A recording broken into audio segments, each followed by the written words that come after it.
In the vast darkness between stars, where civilized species dare not venture without proper shields and environmental controls, something impossible happened. A distress signal, not from the usual suspects who found themselves stranded in the void, but from the Kythera, the galaxy's most advanced spacefaring civilization. The message was simple, desperate, and sent on all emergency frequencies: unknown hostile force. Overwhelming firepower. Conventional weapons ineffective. Request immediate assistance from any allied vessels in the Zirian sector. This is not a drill. We are being systematically destroyed. What made this transmission terrifying wasn't just that the Kythera were asking for help, they never asked for help. It was that they had sent it to their databanks of trusted allies, a list that included every major spacefaring civilization except one.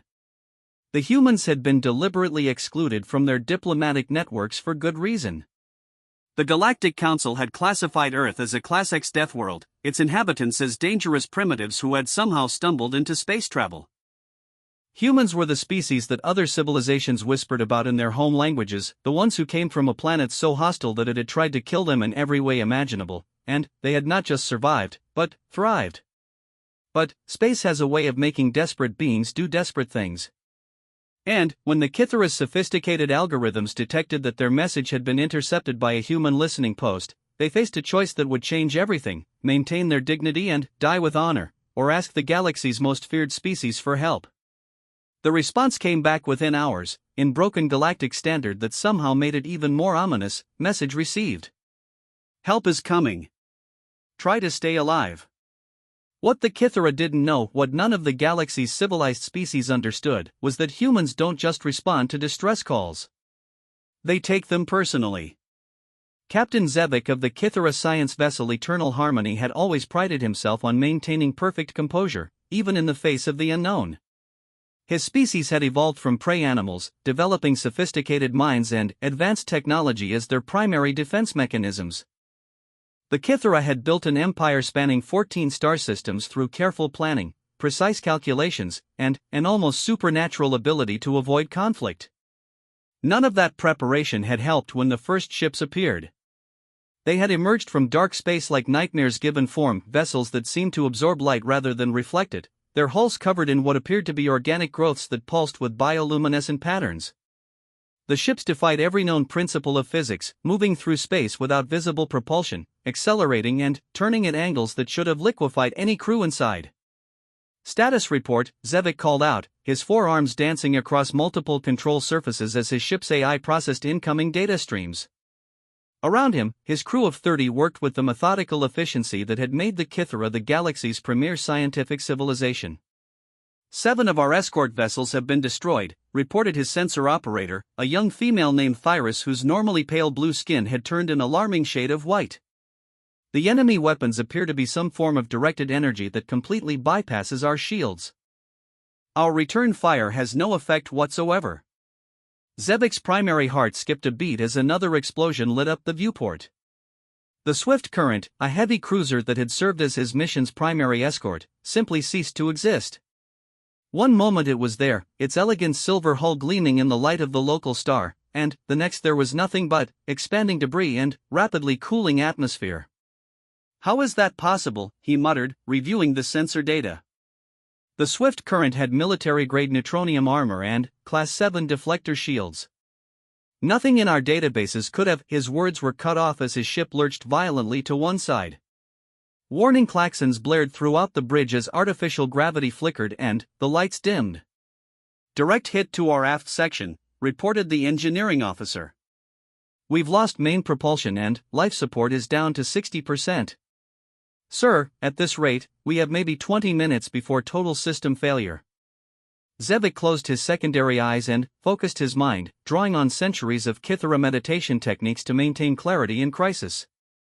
His species had faced extinction before, during the early days of their evolution when predators had hunted them across their homeworld's vast grasslands. They had survived then, through intelligence and cooperation. They would survive now the same way. Send a distress signal, he ordered. Full spectrum broadcast to all allied vessels in the sector. Sir, his communications officer hesitated, there are no allied vessels in this sector. The nearest Kythera patrol is 3 days away, and the Valderi diplomatic convoy isn't due to pass through this region for another week. Then, send to everyone, Zevik said firmly. Every species in our diplomatic database. Someone out there might be able to help. As his crew worked to boost their communication array's power, Zevik studied the tactical display showing the enemy formation. 12 ships, each one a masterwork of unknown technology, circling his small scientific expedition like predators toying with wounded prey. They could have destroyed every Kythera vessel in the first few minutes of the engagement, but instead they seemed to be conducting some kind of analysis, their weapons firing in measured intervals as if testing different approaches. Signal transmitted, Captain, the communications officer reported. Broadcasting on all emergency frequencies in 17 different languages. If anyone receives it, another hit rocked the ship, this one strong enough to crack the viewport. Emergency force fields snapped into place, but Zevik could see stress fractures spreading through the transparent aluminum like spider webs. Sir! Thyrus called out urgently. I'm detecting a response to our distress signal. Single vessel, approaching at high velocity from the edge of the system. Configuration? Unknown. It's not in any of our databases. The ship appears to be constructed from multiple different technologies. I'm reading what looks like Kythera-style energy weapons, Valderi armor plating, and something else. Something I can't identify. Zevik felt a chill run through his body. How fast is it moving? 0.7 light speed and accelerating. Whoever they are, they'll be here in 15 minutes. That's impossible, the engineering officer interjected.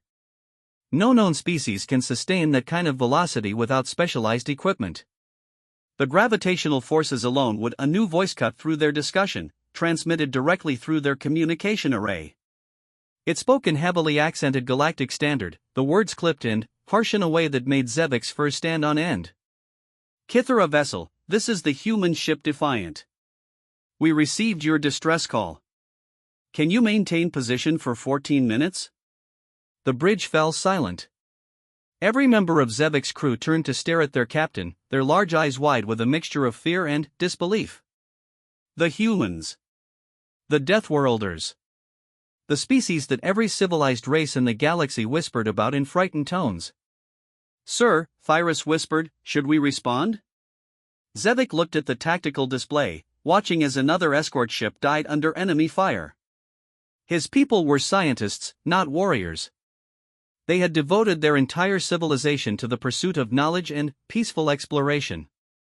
In 3,000 years of spaceflight, they had never encountered a problem that couldn't be solved through careful analysis and diplomatic negotiation. But the ships destroying his expedition didn't seem interested in negotiation. Open a channel, he said quietly. This is Captain Zevik of the Kythera science vessel Eternal Harmony. We can hold position, but our defenses are failing rapidly. The enemy vessels are using unknown technology that bypasses our shields entirely. Understood. Hang tight, Captain. Help is on the way. The connection closed, leaving Zevik and his crew in stunned silence. Outside their cracked viewport, another explosion marked the death of their last escort vessel. They were alone now, a single science ship surrounded by hostile forces that seemed capable of destroying them at will. Captain, his tactical officer said uncertainly, should we prepare to evacuate? If the humans can't, no, Zevik said firmly. We stay. We maintain position as requested. But, sir, the humans are primitives. They've barely been in space for 2 centuries. Their technology is crude, their methods barbaric. What could they possibly do against ships like these? Zevik didn't answer immediately. Instead, he called up his personal database and accessed the classified files that only senior Kythera officials were permitted to read. Files about the third planet of an unremarkable yellow star in what humans called the Sol System. Files about creatures that had evolved on a world so hostile that it had tried to kill them with weather, geology, biology, and chemistry. The reports were terrifying reading. Humans came from a planet where the atmosphere itself was poisonous to most galactic species. Where massive storms could level cities and earthquakes could split continents. Where the dominant species had evolved not as prey animals seeking to avoid conflict, but as persistent predators who hunted their food to exhaustion across vast distances. The Galactic Council's xenobiologists had studied human physiology and declared it impossible. These were creatures whose bodies contained enough toxins to kill most civilized species, who could survive in environments that would instantly destroy Kythera settlements, who had developed something called an immune system that was essentially a microscopic army designed to fight off constant biological assault. And now they had taken that nightmare evolution into space. "Sir," Phyrus called out, her voice tight with fear, "the enemy ships are changing formation. They're moving to surround us." Zevik nodded grimly. "How long until the human vessel arrives?" 12 minutes. On the tactical display, the alien ships began to close in. Whatever game they had been playing was apparently over. Time to finish off their prey and move on to whatever larger purpose had brought them to this remote sector. "All hands, prepare for final defensive measures," Zevik announced over the ship's intercom. "Emergency life support to minimum power. All available energy to shields." It wouldn't be enough. He knew that, and his crew knew it too. But they would follow orders and maintain their dignity, as Kythera had done for millennia. If they were going to die, they would die as scientists, not as cowering prey animals. The lead enemy vessel began to glow with the same bioluminescent energy that had destroyed their escorts. Weapon charging, preparing for the killing blow. 10 minutes. "Sir," the communications officer said quietly, "I'm receiving another transmission from the human vessel. They're asking for our tactical data on the enemy ships." "Send it," Zevik ordered without hesitation. "Everything we have." "Done." They acknowledge receipt and... "Captain, they're also transmitting something to us. It appears to be music." "Music?" "Human music, sir. It's intense." Zevik authorized the transmission to be played over the bridge speakers.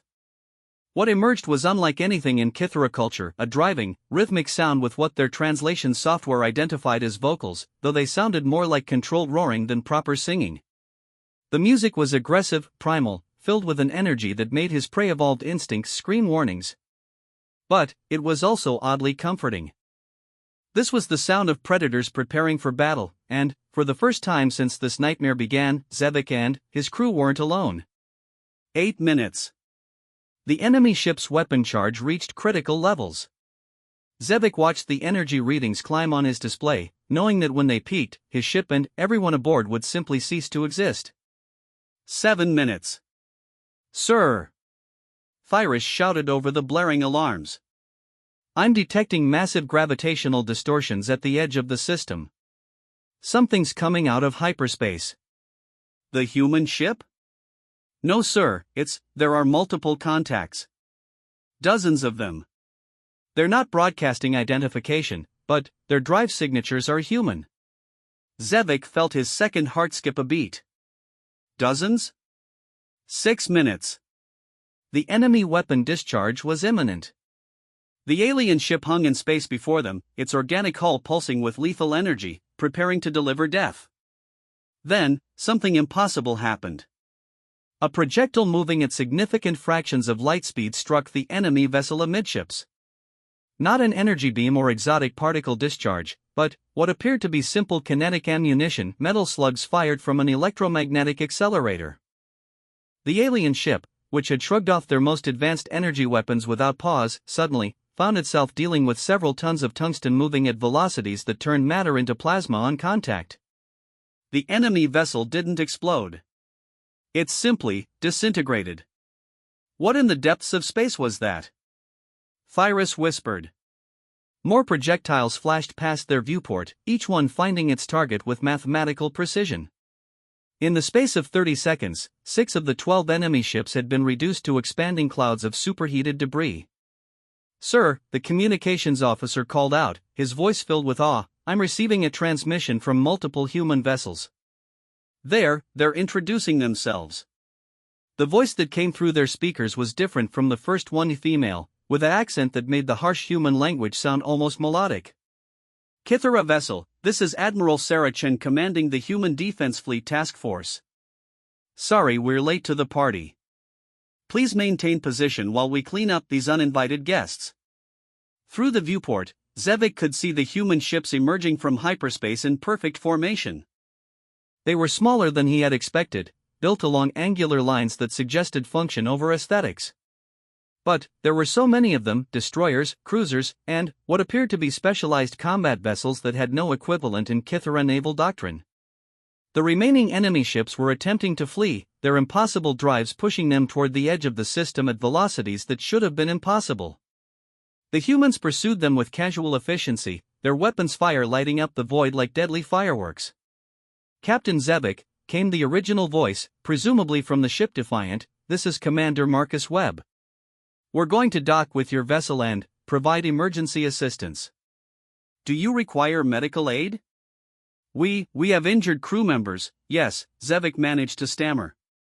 "Commander Webb, how did you?" "Questions later, Captain.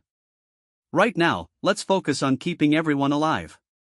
We're matching your orbit and extending a docking collar. Fair warning, humans require different atmospheric conditions than most species. My people will be wearing environmental suits." As the human ship maneuvered into position, Zevik found himself studying its construction through his viewport. The vessel was definitely built from salvaged technology, just as his sensors had indicated. But the modifications were seamless, integrated with a skill that spoke of genuine understanding rather than crude adaptation.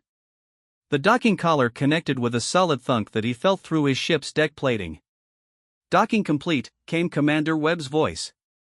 "Permission to come aboard?" Zevik looked around his bridge at his crew. They were alive. Against all logic and probability, they were alive. The Deathworlders had come, and, instead of finding new prey to hunt, they had saved them. "Permission granted, Commander. And, thank you. Don't mention it, Captain. That's what neighbors are for." As the airlock cycled open and the first human stepped aboard his ship, Zevik realized that everything the galaxy thought it knew about these strange Deathworld creatures might be wrong. They hadn't come here to conquer or destroy. They had come because someone had asked for help. And, in that moment, watching human medics rush to aid his injured crew with professional efficiency, Zevik began to understand why the rest of the galaxy feared them so much. It wasn't their strength or their technology or their adaptability that made them dangerous. It was the fact that when someone called for help, they actually answered. Commander Marcus Webb had encountered many alien species during his 20-year career in the Human Defense Fleet, but he had never seen one quite as fascinating as the Kithara. Standing in the airlock of the Eternal Harmony, watching Captain Zevik approach with careful, measured steps, Marcus was struck by how the alien's body language conveyed both natural grace and deep-seated wariness. The Kithara captain was tall and slender, with pale blue skin covered in fine fur that seemed to shift color based on his emotional state. His forearms moved with precise coordination, and his large, dark eyes held an intelligence that Marcus immediately respected. But those same eyes also held the unmistakable look of a prey animal that had suddenly found itself in the presence of predators. "Commander Webb," Captain Zevik said in carefully pronounced galactic standard, "I must admit, your arrival was unexpected." Marcus pulled off his environmental helmet, revealing a weathered face marked by the kind of scars that came from a lifetime of military service. His brown hair was streaked with gray, and his blue eyes held the steady confidence that came from surviving situations that should have killed him. "Unexpected how, Captain?" "Someone sent a distress call. We came to help. That's pretty standard procedure where I come from." "Yes, but..." Zevik's fur shifted to a deeper shade of blue, and his secondary arms gestured uncertainly. "Your species wasn't included in our diplomatic database. The Galactic Council classified your homeworld as forbidden space. We were told that humans were dangerous, unpredictable, and best avoided." Marcus chuckled, a sound that made several of Zevik's crew members step backward instinctively. "Well, they got 2 out of 3 right. We can be dangerous when we need to be, and we're definitely unpredictable. But, as for being avoided..." He gestured to the human medics who were already working to stabilize injured Kythera crew members. I'd say that depends on whether you need help or not. Dr. Sarah Kim, the Defiant's chief medical officer, looked up from where she was treating a Kythera engineer with severe plasma burns. Commander, I'm going to need to transport this patient to our medical bay. Our equipment is better suited for treating energy weapon injuries. Do whatever you need to do, document. Marcus turned back to Zevik. Captain, with your permission, I'd like to get a full briefing on what happened here. Those ships that attacked you, they're not like anything in our databases either. Zevik nodded slowly. Of course. But, perhaps we should discuss this in more private circumstances. My crew is still processing recent events. Marcus glanced around the bridge, noting how the Kythera crew members were watching him and his people with a mixture of gratitude and barely concealed terror. It was a look he'd seen before, usually from civilians who had been rescued from combat zones. Your ship has taken significant damage, he observed. How's your life support situation? Failing, Zevik admitted.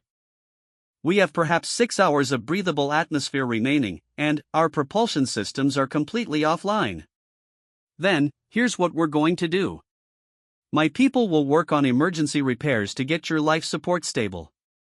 We can rig temporary propulsion to get you to a safe harbor. And, while that's happening, you can tell me everything you know about those ships. Over the next 2 hours, as human engineering teams worked alongside Kythera technicians to repair critical systems, Zevik found himself experiencing something unprecedented in his species' recorded history: genuine cooperation with a predator species. The humans worked with an efficiency that was both impressive and slightly terrifying. They moved through the damaged sections of his ship with casual confidence, their environmental suits allowing them to work in conditions that would have killed his crew. When they encountered problems, they didn't stop to consult manuals or run diagnostic programs. They simply adapted, improvised, and found solutions. Your people work very differently than mine, Zevik observed as he and Marcus stood in the engineering section, watching human and Kythera technicians collaborate on repairing the main power coupling. How so? Kythera engineers follow precise protocols. Every repair is planned, calculated, and executed according to established procedures. Your people seem to invent solutions as they go. Marcus nodded. That's because most of the places we come from didn't give us time for proper planning. On Earth, if something breaks, you fix it fast or you die. That kind of pressure tends to make people creative. Earth is truly as hostile as the reports suggest? Worse, probably. Your species evolved on a world with stable weather, predictable seasons, and relatively few natural disasters. Earth tried to kill us every single day for millions of years. Earthquakes, volcanoes, ice ages, floods, hurricanes, predators that could bite us in half, diseases that could wipe out entire populations, plants that were poisonous to touch. Marcus shrugged. Eventually, we stopped trying to avoid danger and started learning how to deal with it. Zevik's fur shifted to an alarmed shade of white. And this made your species stronger? It made us adaptable. When everything around you is trying to kill you, you learn to be very good at not dying. Their conversation was interrupted by the arrival of Admiral Chen, who had transported over from her flagship to conduct the debriefing personally. Sarah Chen was a small woman by human standards, but she carried herself with the kind of authority that made it clear she was accustomed to command. Captain Zevik, she said, offering what Marcus recognized as a formal diplomatic greeting, I'm Admiral Chen of the Human Defense Fleet. I understand you had an encounter with unknown hostile forces. Yes, Admiral. 12 vessels of unknown configuration, using technology that our databases don't recognize. They destroyed 6 of our escort ships before you arrived. Admiral Chen activated a holographic projector that displayed the tactical data Zevik's ship had recorded during the battle. The alien vessels appeared in 3-dimensional detail, their organic-looking hulls and impossible maneuvering characteristics clearly visible. These are definitely not in our databases either, she said after studying the images. But their behavior pattern is familiar. Systematic destruction, no attempt at communication, no apparent interest in capturing prisoners or salvaging technology. They were conducting what we would call a cleansing operation. Cleansing operation? Zevik asked. Complete elimination of a target, Marcus explained. The kind of attack you make when you want to ensure that no one survives to report what happened. But why? We were conducting a routine scientific survey of this system. We posed no threat to anyone. Admiral Chan and Marcus exchanged a look that Zevik couldn't interpret. Captain, Chan said carefully, what exactly were you surveying? The fourth planet in this system. Our long-range sensors detected unusual energy signatures that suggested the presence of artificial structures. We came to investigate whether this might be evidence of a previously unknown civilization. And what did you find? Zevik hesitated. We had only begun our preliminary scans when the attack began. But our initial readings suggested that the planet had been sterilized. All signs of life eliminated, but not through natural causes. Someone or something had systematically destroyed every living thing on that world. The humans went very still. Marcus felt a familiar chill run down his spine, the same sensation he'd experienced during his early years in the fleet when they had first begun to piece together evidence of what they had started calling the cleaners. Captain, Admiral Chen said quietly, I need you to transmit all of your sensor data on that planet to my ship immediately. Of course, but may I ask why? Because you're not the first scientific expedition to find a dead world like that. And, unfortunately, you're also not the first to be attacked immediately afterward. As the data transfer completed, Admiral Chen's expression grew increasingly grim. She pulled Marcus aside for a private conversation. It's the same pattern, she said in low tones. Sterilized biosphere, residual energy signatures indicating systematic orbital bombardment, and immediate hostile response to any investigation. How many does that make now? 17 confirmed dead worlds, all following the same pattern. And this is the first time we've had survivors from the initial contact with whatever's responsible. Marcus looked back at Zevik, who was coordinating the repair efforts with his crew. The Kithara don't know, do they? About the pattern. No one knows except us. We've been keeping it classified while we tried to figure out what we're dealing with. But if these entities are now actively hunting scientific expeditions, the situation has changed. What are your orders, Admiral? We're escorting the Kithara to the nearest safe harbor. Then, we're going to take a much closer look at that fourth planet. And, Marcus? Yes, ma'am? Prep the fleet for combat operations. Whatever did this, whatever destroyed those 17 worlds and killed trillions of beings, it's still out there. And now it knows we're looking for it. Over the next several hours, as human engineers worked to restore the Eternal Harmony's essential systems, Zevik found himself in long conversations with various members of the human crew. What he discovered challenged everything his people believed about Deathworld species. Dr. Kim, while treating his injured crew members, explained human medical philosophy in terms that made his scientific mind reel. Humans didn't just treat symptoms, they attacked diseases with the same aggressive efficiency they brought to everything else. Their medical technology was designed around the assumption that the patient's body was already fighting for survival, and the doctor's job was to give it better weapons for the fight. Chief Engineer Rodriguez showed him repair techniques that seemed to violate basic principles of materials science. When Zevik asked how human tools could reshape neutronium hull plating without specialized factory equipment, Rodriguez had laughed and said, everything's possible if you're stubborn enough and don't mind taking risks. But it was his conversations with Commander Webb that proved most revealing. Your species has been spacefaring for less than 3 centuries, Zevik said as they reviewed the tactical data from the battle, yet your technology appears to be more effective against these entities than weapons developed by civilizations that are thousands of years older. That's because we approach problems differently, Marcus replied. Most galactic civilizations develop technology to avoid conflict, to make life safer and more predictable. We develop technology to win fights. But surely your people value peace? Of course we do. But we learned a long time ago that the best way to keep peace is to be very, very good at war. Marcus activated a tactical display showing the human fleet formation. Look at how our ships are positioned. We're not trying to intimidate anyone or project power. We're creating a defensive perimeter that can respond to threats from any direction. That's not aggressive positioning, that's protective positioning. Zevik studied the formation with growing comprehension. You're treating our ships as if they were civilian vessels under your protection. Because that's exactly what they are. You sent out a distress call, which makes you our responsibility until we get you somewhere safe. Even though we're strangers? Even though your government has no treaties with ours? Marcus looked at him with genuine confusion. Captain, what does that have to do with anything? Someone asked for help. We help. That's how civilization works. As the Eternal Harmony systems came back online and the human fleet prepared to escort them to safety, Zevik realized that everything the galaxy believed about humans was both completely true and completely wrong. They were dangerous, but they were dangerous to enemies, not allies. They were unpredictable, but their unpredictability came from a willingness to help people they had never met. They were Deathworlders, but they used their strength to protect the weak, not to exploit them.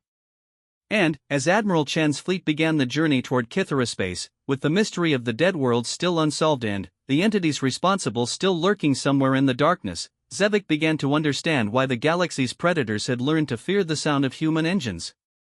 It wasn't because humans were the deadliest species in space. It was because they were the kindest.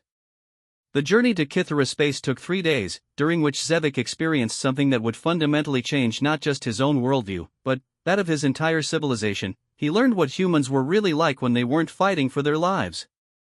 The escort formation that Admiral Chen had established was unlike anything in Kythera military doctrine. Instead of maintaining rigid geometric patterns designed for maximum firepower projection, the human ships moved in what could only be described as a protective formation. The larger vessels created overlapping defensive zones while smaller, faster ships patrolled the perimeter like watchful guardians.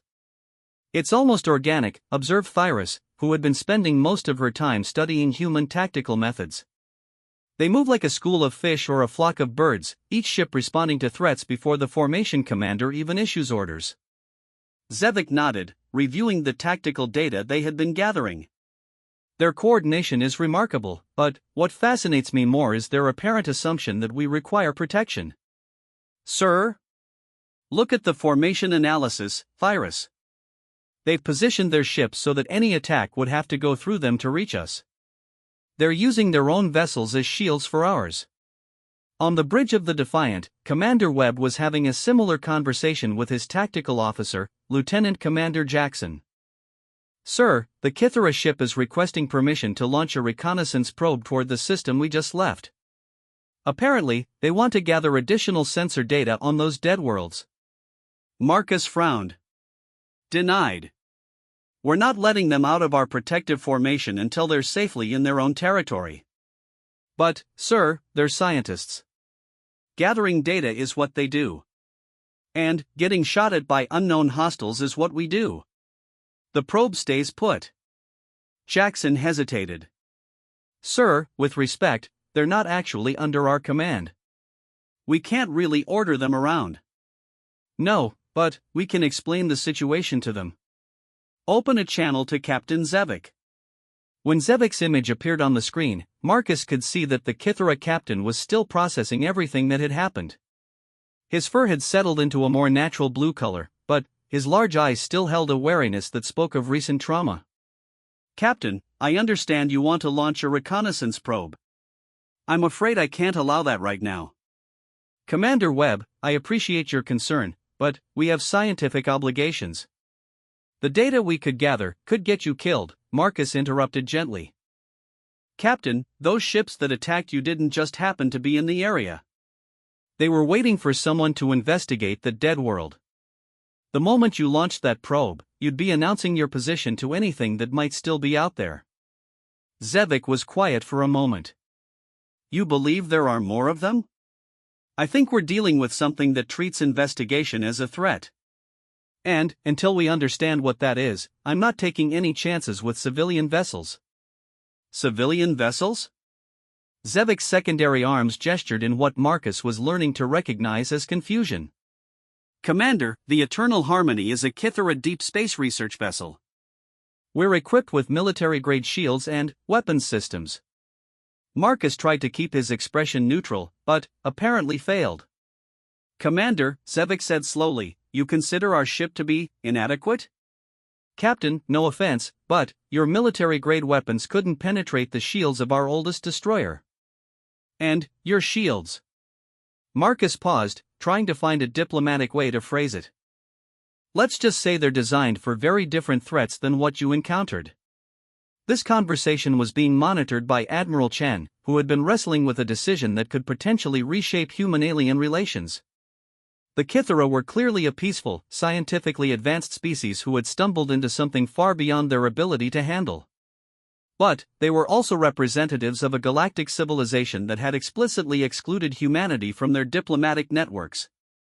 Admiral, came the voice of her intelligence officer over the comm, were receiving long-range communications traffic from Kythera space. It appears that Captain Zevik's distress call has been causing quite a stir in their government. What kind of stir? Emergency sessions of their Science Council recalled diplomatic missions, and what appears to be a significant debate over how to respond to our intervention. The traffic is heavily encrypted, but our linguistic algorithms are picking up references to the Deathworlder response and unprecedented protective behavior. Chen nodded thoughtfully. The situation was more complicated than a simple rescue operation. First contact protocols had been effectively abandoned the moment her ships opened fire on the unknown hostiles, and now they were escorting a foreign vessel through space while carrying evidence of what might be the galaxy's greatest threat.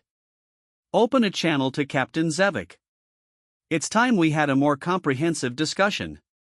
When the connection was established, Chen found herself looking at a being whose entire worldview had been challenged in the space of a few days.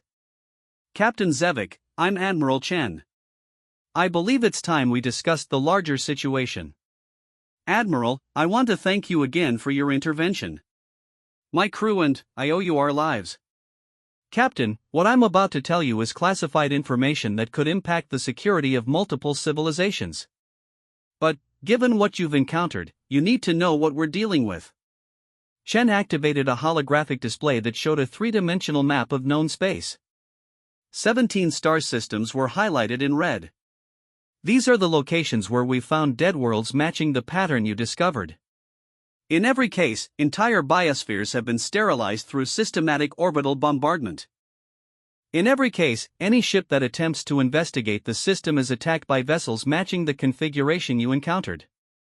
Zevik stared at the display in horror. 17 worlds? How many beings lived on those worlds? Conservative estimates suggest between 50 and 70 billion individuals, representing at least 12 different species. This is genocide on a scale that defies comprehension. How long has this been happening? Based on radiological decay analysis, the attacks occurred over a period of approximately 200 years. But, here's what's most disturbing, Captain, every one of these worlds was discovered by human exploration teams. I don't understand. Chen highlighted the patrol routes and exploration patterns that human ships had been following. We're the only species that actively explores unknown systems. Most galactic civilizations stick to established trade routes and well-mapped regions. But, humans, we go places other species consider too dangerous or too remote to bother with. So you've been finding these dead worlds because you're the only ones looking for them. Exactly. Which means we may be the only species that knows this threat exists. Marcus joined the conversation from his ship. Admiral, there's another factor we need to consider. The entities responsible for this have been operating for 2 centuries without being detected by galactic civilization. They perfected a method of total sterilization that leaves no survivors to report what happened. Until now, Zevik said quietly. Until you arrived to help us. That's right. For the first time, we have survivors from an encounter with these entities. And we have sensor data on their ships and weapons. Chen leaned forward. Captain, I need to ask you a direct question. Are you willing to share this information with human authorities? Because if these entities are responsible for 17 dead worlds and are still active, this represents a threat to every living being in the galaxy. Zevik was quiet for a long moment, his forearms moving in what Marcus was learning to recognize as a gesture of deep thought. When he finally spoke, his voice carried the weight of a decision that would change everything. Admiral, my species has spent 3,000 years believing that the galaxy was a safe place for those who sought knowledge and avoided conflict. We built our entire civilization around the assumption that intelligence and peaceful intentions were sufficient protection against the unknown. He gestured toward the tactical display showing the human fleet formation. In the space of 3 days, you've shown me that assumption was naive. You've also shown me that there are beings in this galaxy who will risk their own lives to protect strangers, simply because those strangers asked for help. Captain? Admiral, I'm prepared to formally request that the Kythera Science Council establish full diplomatic relations with the Human Colonial Alliance. And I'm prepared to recommend that all of our survey data, including everything we've learned about these entities, be shared with your government. Jen felt a surge of something she hadn't experienced in years: hope. Captain, that's a very significant decision. Are you certain your government will support it? Admiral, 3 days ago, my government would have been horrified at the thought of formal contact with a Deathworlder species. But, 3 days ago, we didn't know that there were beings in this galaxy who systematically destroy entire worlds. Zevik's fur shifted to a determined shade of deep blue. And, we didn't know that when someone calls for help, humans actually answer. The remainder of the journey passed without incident, but the conversations that took place between human and Kythera crew members would resonate for generations. Human engineers shared techniques that could revolutionize Kythera technology. Kythera scientists provided theoretical frameworks that could advance human understanding of physics by centuries. But, more importantly, they learned that despite their vastly different evolutionary backgrounds, both species shared the same fundamental values: curiosity, cooperation, and the belief that knowledge should be used to help others. When they finally reached the edge of Kythera space, where a fleet of gleaming silver science vessels waited to escort the Eternal Harmony home, Admiral Chen made a decision that would define the next phase of human-alien relations. All ships, maintain formation. We're escorting Captain Zevik all the way to his homeworld. Admiral, her tactical officer asked, are you certain that's wise? We'll be operating in foreign space without treaties or diplomatic protection. Commander, 3 days ago, Captain Zevik and his crew were strangers. Now they're allies. And we don't abandon our allies just because it might be inconvenient. As the combined human Kythera fleet made its way toward the heart of Kythera civilization, carrying news that would shatter the comfortable assumptions of galactic society, Zevik found himself reflecting on how quickly everything had changed. The galaxy had always seemed like a vast, peaceful place where advanced civilizations could pursue knowledge without fear. Now he knew that somewhere in the darkness between stars, an enemy of incomprehensible malice was systematically destroying entire worlds. But he also knew something else: humanity hadn't just answered a distress call. They had gained an ally. And, perhaps, working together, the galaxy's most peaceful species and its most dangerous species might find a way to stop the entities responsible for 17 dead worlds before they could strike again. The arrival of the combined human Kythera fleet at Chironth Prime, the Kythera homeworld, created a sensation that rippled through galactic civilization faster than any faster-than-light communication system could carry news. For 3 millennia, the Kythera had been the galaxy's premier scientific civilization, their elegant silver cities and floating research platforms representing the pinnacle of peaceful technological achievement. Their homeworld was a carefully maintained paradise of crystal spires and bioengineered gardens, where the most brilliant minds in known space gathered to pursue pure knowledge.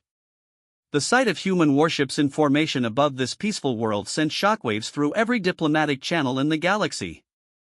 Admiral Chen stood on the bridge of her flagship, watching the beautiful world turn slowly beneath them.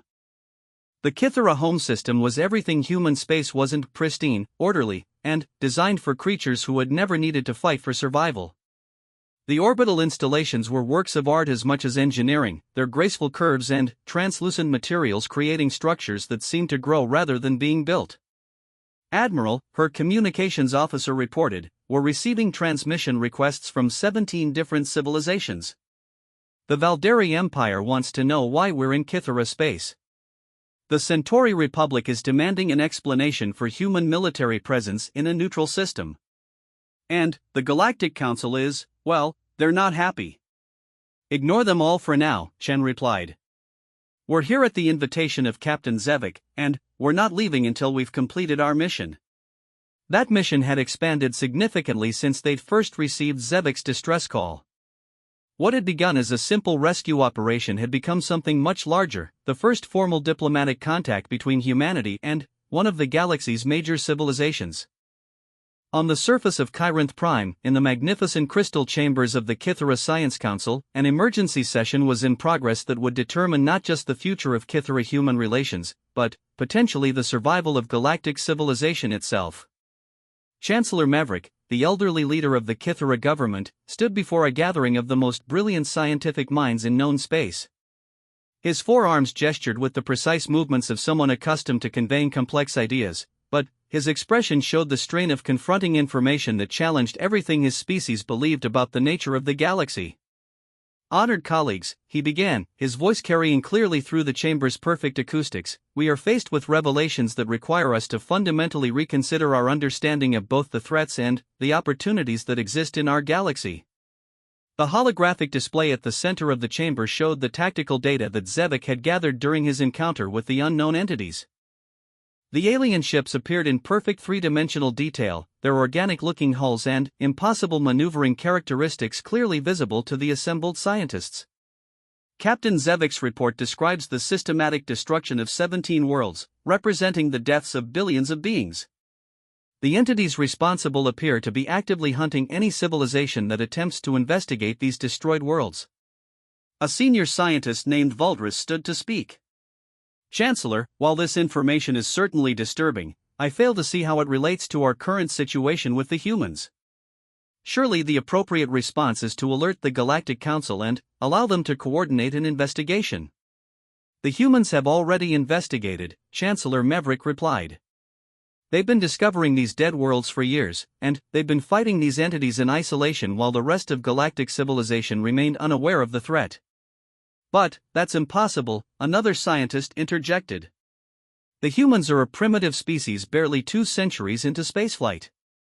How could they be conducting investigations that our own deep space surveys missed? Chancellor Maverick activated another display, this one showing star charts with human exploration routes overlaid in red and Kithera survey patterns in blue. The difference was immediately apparent. Because we explore differently than they do.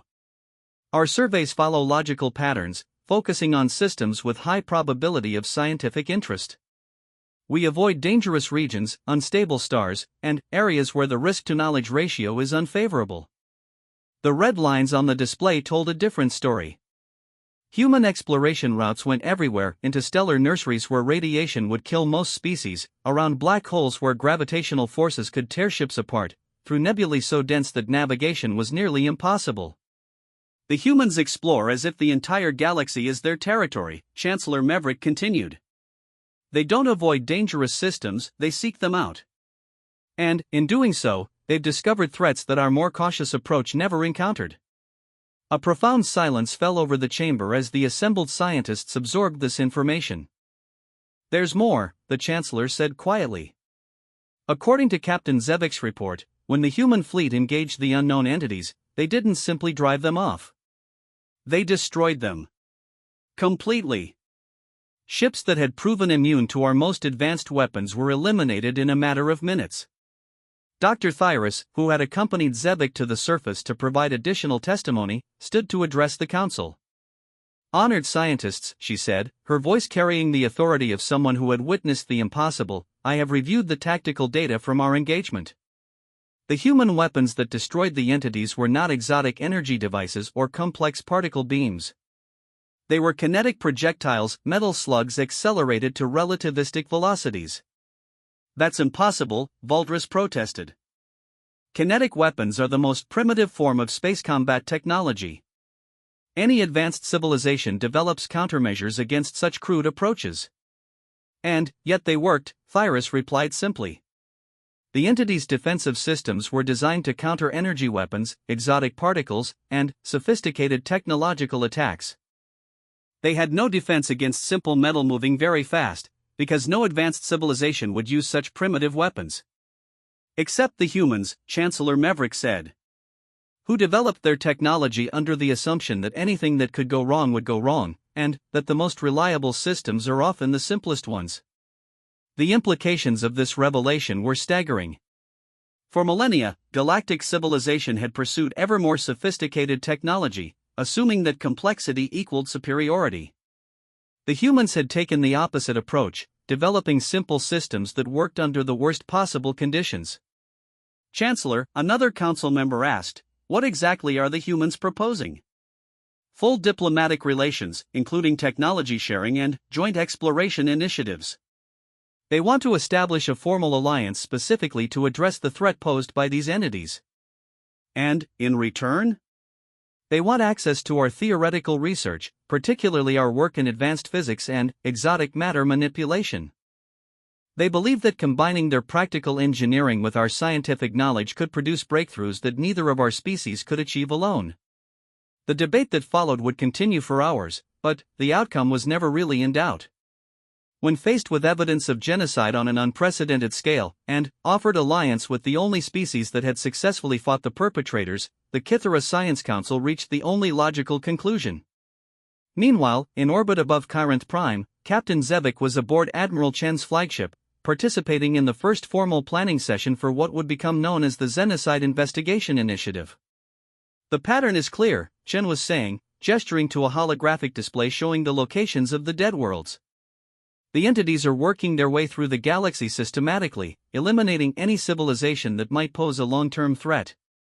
But why? Asked Dr. Veth, the Kythera's leading expert on xenobiology. What could possibly motivate this level of destruction? Marcus Webb, who had been studying the tactical data for days, offered his analysis. Based on their behavior patterns, I believe we're dealing with a species that views any other sapient life as a contamination to be removed. A cleansing protocol, Zevik said quietly. They're not conquering or enslaving. They're sterilizing. Which means they'll eventually come for all of us, Chen concluded. Every inhabited world in the galaxy is a target. The holographic display shifted to show projected expansion patterns based on the timeline of discovered attacks. If they continue at their current rate, the fleet's tactical AI reported, major population centers will begin experiencing attacks within the next 50 standard years. The Kythera homeworld would be reached in approximately 73 years. And Earth? Marcus asked. Earth would be reached in approximately 91 years. A sobering silence fell over the mixed human Kythera planning group. So we have time, Chen said finally. Time to prepare, time to investigate, and time to find a way to stop them. Assuming they don't accelerate their timeline when they realize we're aware of their activities, Marcus pointed out. Dr. Veth raised a question that had been troubling many of the Kythera scientists. Admiral, forgive my directness, but your species has a reputation for aggressive tendencies. How do we know that humanity won't become a threat to galactic civilization once this crisis has passed? Chen and Marcus exchanged a look that Zevik was learning to recognize as human communication through subtle expression. Doctor, Chen said carefully, let me ask you a question. In the 3 days since we rescued Captain Zevik's expedition, how many demands have we made? How many concessions have we requested? How many times have we used our superior firepower to intimidate or coerce your people? You haven't, Dr. Veth admitted. Because that's not who we are, Marcus added. Yes, we're good at fighting. Yes, we're dangerous when threatened. But we're also the species that travels hundreds of light years because someone we've never met sent out a distress call. Zevik spoke up from his position at the conference table. Dr. Veth, I was as concerned about human intentions as anyone. But I've spent 3 days observing their behavior, studying their methods, and learning about their culture. These are not conquerors or oppressors. Then, what are they? Dr. Veth asked. They're guardians, Zevik said simply. They've made themselves into the galaxy's immune system, fighting threats that the rest of us don't even know exist. Admiral Chen felt a warmth in her chest that she hadn't experienced since her early days in the fleet, when the mission had been about exploration and discovery rather than preparing for unknown threats. Captain Zevik, I want to make you an offer. The Human Colonial Alliance would like to establish a joint research station in the border region between our territories.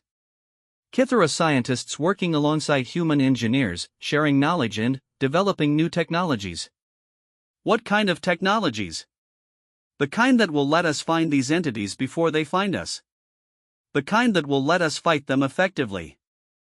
And the kind that will ensure that no more worlds die while galactic civilization remains unaware of the threat. As the planning session continued into the night, with human tactical expertise combining with Kythera scientific knowledge to create strategies that neither species could have developed alone, a new chapter in galactic history was beginning. The age of isolated civilizations, each pursuing its own goals in comfortable ignorance of larger threats, was ending. The age of alliance, cooperation, and shared defense was about to begin. And, somewhere in the darkness between stars, the entities responsible for 17 dead worlds continued their systematic advance toward populated space, unaware that for the first time in centuries, someone was preparing to fight back. 6 months after the first contact between humans and Kythera, the joint research station Sentinel hung in the void at the border between their territories, a monument to what two radically different species could accomplish when they combined their strengths. The station itself was a marvel of hybrid engineering. Kythera crystal lattice technology provided structural integrity that could withstand forces that would tear conventional materials apart, while human redundancy systems ensured that even catastrophic damage wouldn't cripple essential operations. The result was a facility that was both beautiful and nearly indestructible, exactly what was needed for their mission. Admiral Chen stood in the station's command center, reviewing the intelligence reports that had been flooding in from across the galaxy. The revelation of the xenocidal entities had triggered a cascade of discoveries as other civilizations began reviewing their own records for evidence of similar attacks. "Report, Commander," she said as Marcus Webb approached with the latest data compilation. "It's worse than we thought, Admiral. The Valderi Empire found evidence of 3 more sterilized worlds in their territory, but they had attributed the deaths to natural disasters. The Centauri Republic has records of 2 deep space expeditions that simply vanished while investigating anomalous energy signatures. And the hegemony." Marcus paused, his expression grim. They'd been losing colony ships for decades, but assumed it was due to navigational errors or equipment failures. Chen studied the updated star chart, now showing 37 confirmed dead worlds and dozens of missing ships. The scope of the threat was staggering, an enemy that had been systematically eliminating targets across the galaxy for centuries while remaining completely undetected by galactic civilization. "Any word from Dr. Veth's team on the entity technology analysis?" "They've made some progress. The hull material appears to be a biomechanical hybrid that can adapt to different types of energy weapons. It learns from each attack and develops specific countermeasures. But here's the interesting part, it doesn't adapt to kinetic weapons because it assumes no advanced civilization would use them. So our primitive approach is actually our advantage." "Exactly. The entities have evolved to counter every form of sophisticated weapons technology in the galaxy, but they have no defense against a chunk of metal moving really fast." Their conversation was interrupted by the arrival of Captain Zevik, who had become the unofficial liaison between the station's human and Kythera personnel. Over the past 6 months, his understanding of human culture had deepened considerably, just as human understanding of Kythera science had revolutionized their technological capabilities. "Admiral, Commander," Zevik said, his forearms moving in the gesture of urgent news, "Dr. Veth's team has made a breakthrough in their analysis of the entity communication systems." Chen and Marcus followed Zevik to the station's primary laboratory, where a team of mixed human Kythera scientists had been working around the clock to decode the mysteries of their enemy. Dr. Veth looked up from her workstation as they approached. The Kythera scientist had changed considerably over the past months, her academic demeanor now sharpened by the practical urgency of their mission. "Admiral," she said without preamble, "we've cracked their communication protocol. And what we've discovered changes everything." The laboratory's main display activated, showing a complex pattern of bioluminescent signals that the team had extracted from the wreckage of the entity's ships. "These signals appear to be status reports," Dr. Veth explained. "The entities have been transmitting information about their activities to something.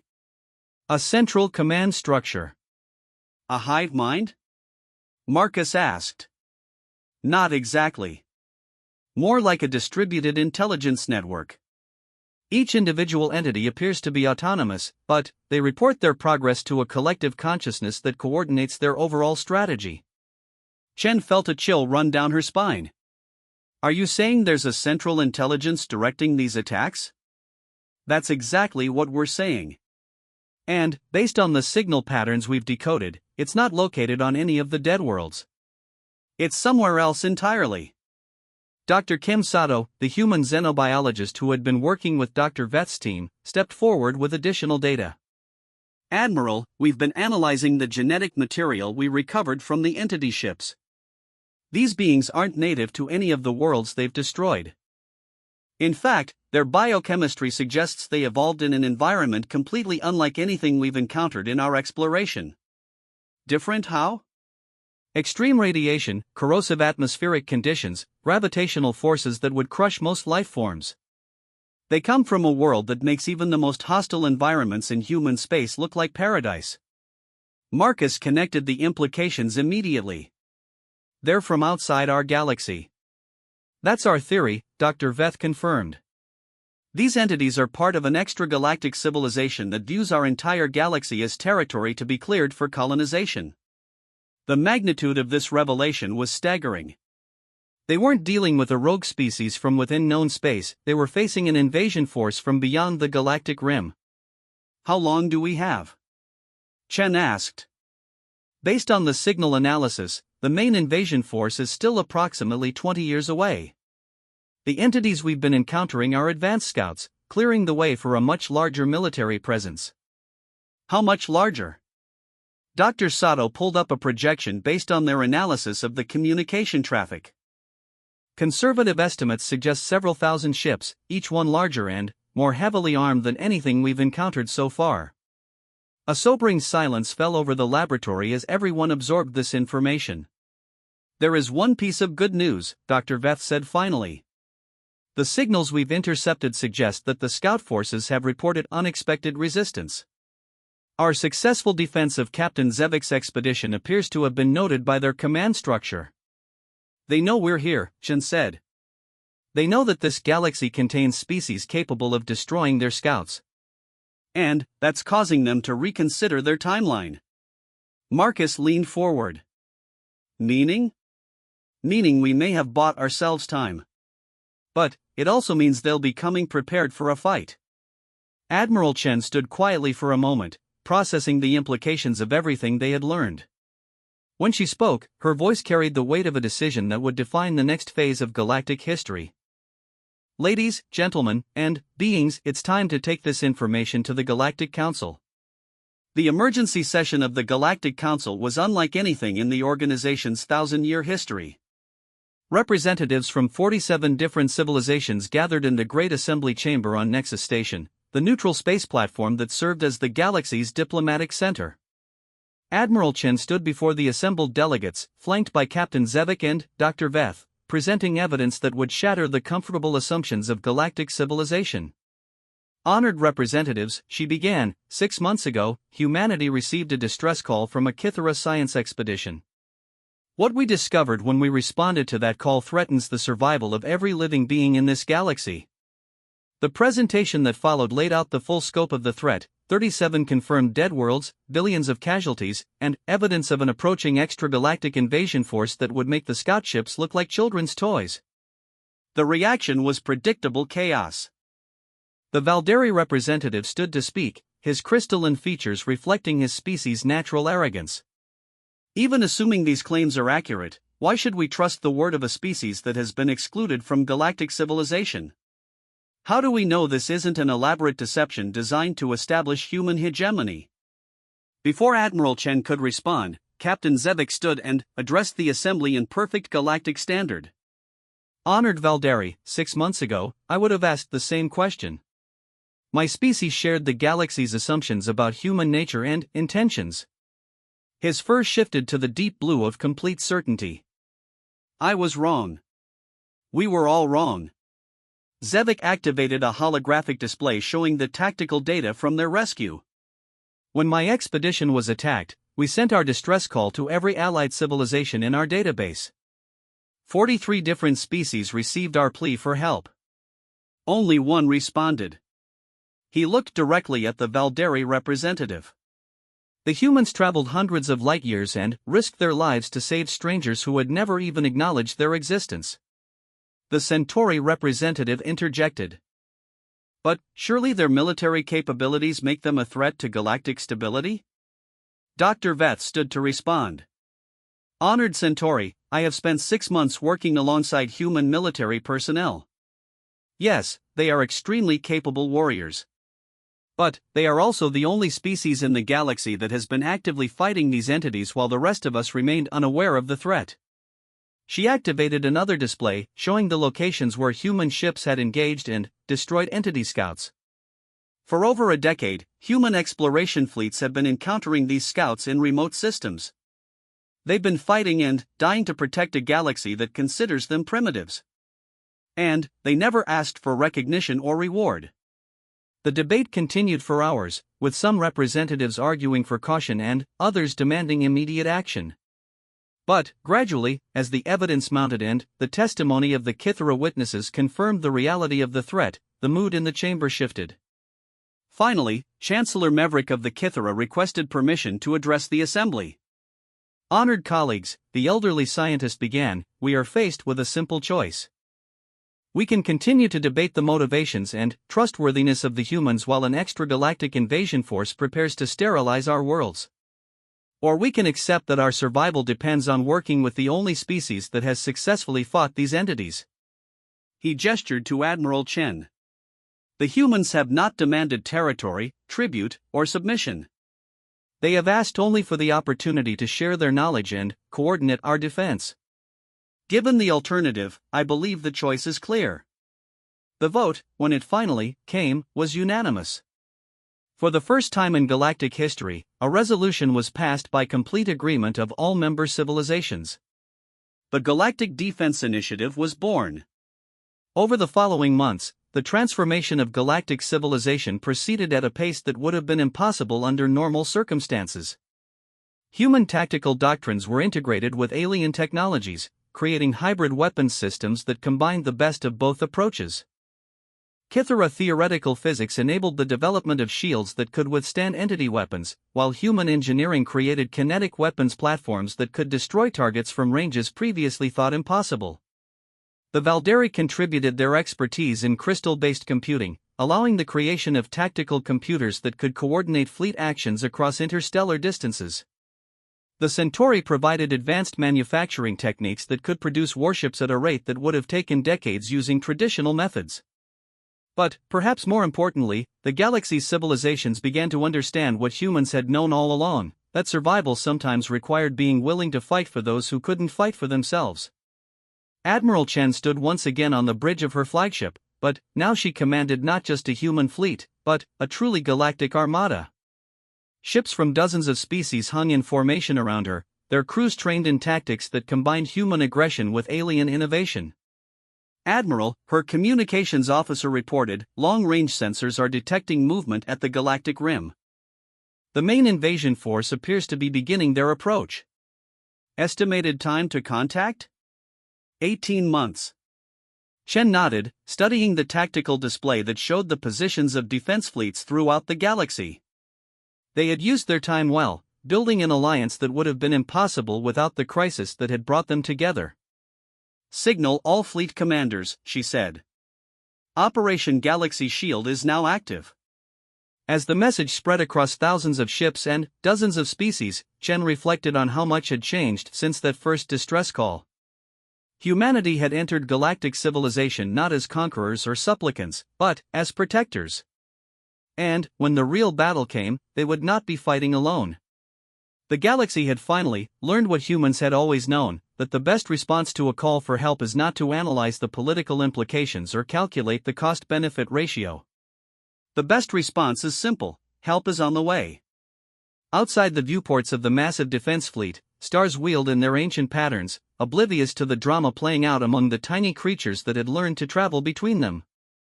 But, for the first time in galactic history, those creatures were united not by trade agreements or territorial negotiations, but by something much more powerful. They were united by the knowledge that when darkness threatens, there are always those willing to stand in the light. And, sometimes, if you're very lucky, they answer when you call for help.